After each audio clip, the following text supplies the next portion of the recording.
Let's start off this video by talking about the design. You see, the Fiat 500 has always traded on its looks, and this new one looks very similar, so it's going to be the same story. But it's not the only small electric city car which trades on its looks.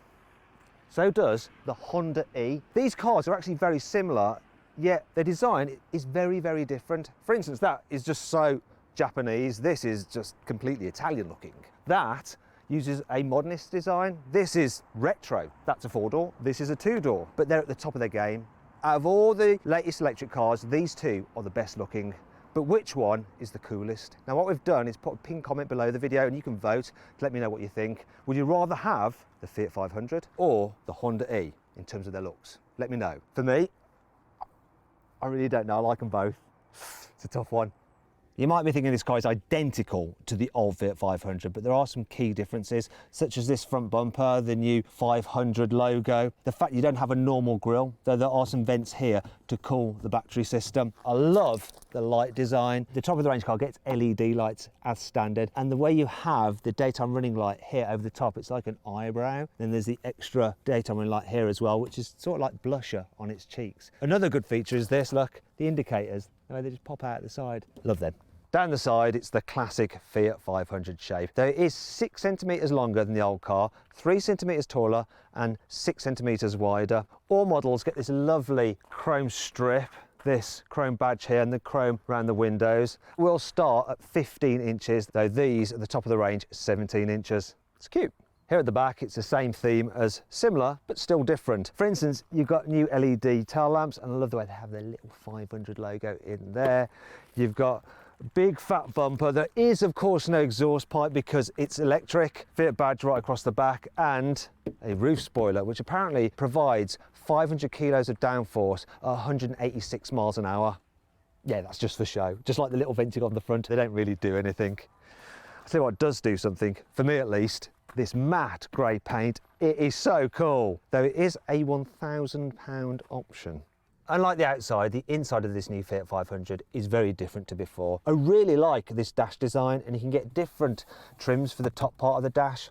This one is called Techno Wood, which sounds a bit like a 1990s German porno film. Also, it's not actually wood at all, it's rubberized. It's about £200 extra, but looks good.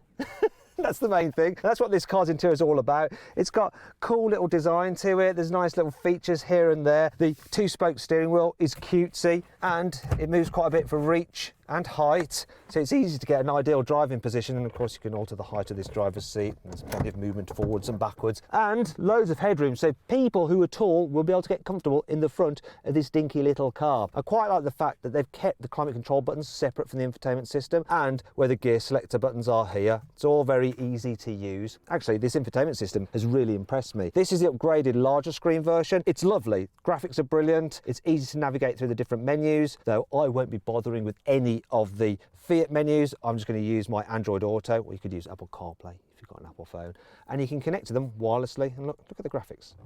And it's responsive. I'm impressed by that. Normally on the lower end cars you get a 7-inch screen, but it has most of the functionality and that all important Android Auto and Apple CarPlay. All cars do get these digital dials. When I say digital dials, it's just one actual dial, but it's a nice clear screen with quite a few menus you can just scroll through and have lots of different information, such as, you know, your trip computer, your navigation, your media, everything that you want, and then all the information about your battery and stuff like that as well. Now let's move on to storage. Small car, can I fit my flask in the side door bin?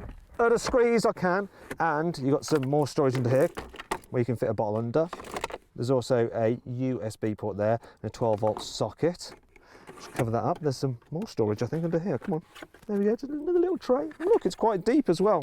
That's your armrest which you can extend. There's also a clever little cup holder just here. Love that.